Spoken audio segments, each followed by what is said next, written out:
AOPA pilot editor-at-large Dave Hirschman takes you along on a Bahamian seaplane adventure.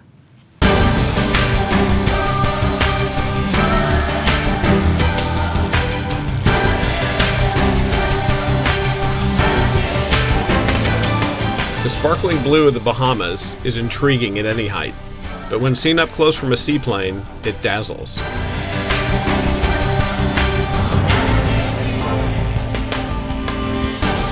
Rocky green reefs are visible beneath the clear ocean surface. Miles of white sand beaches pass by a few wingspans away.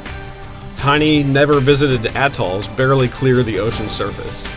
And some of the world's best saltwater fishing and scuba diving attract sportsmen from around the world. Flying here is a sensory overload.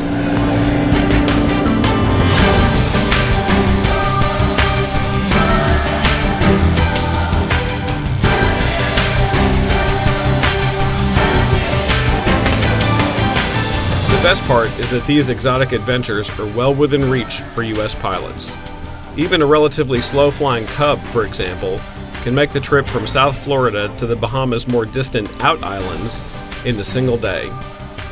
Most seaplane owners are reluctant to operate their airplanes in saltwater, but in the Bahamas, the chance to explore remote beaches and keys is just too good to pass up. And such journeys are all the more memorable when shared with friends.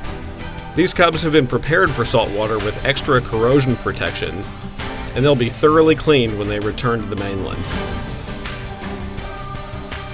Seaplane flying in the Bahamas was severely restricted in the 1970s and 80s to combat drug smuggling, which was rampant in the region back then.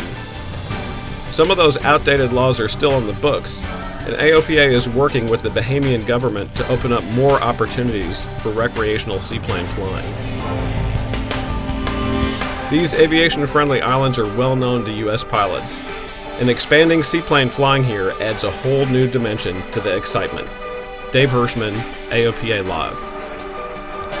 Thanks, Dave. Somehow you managed to get all the tough assignments. This story, by the way, is part of a series on flying in the islands. You can find much more inside the February edition of AOPA Pilot Magazine.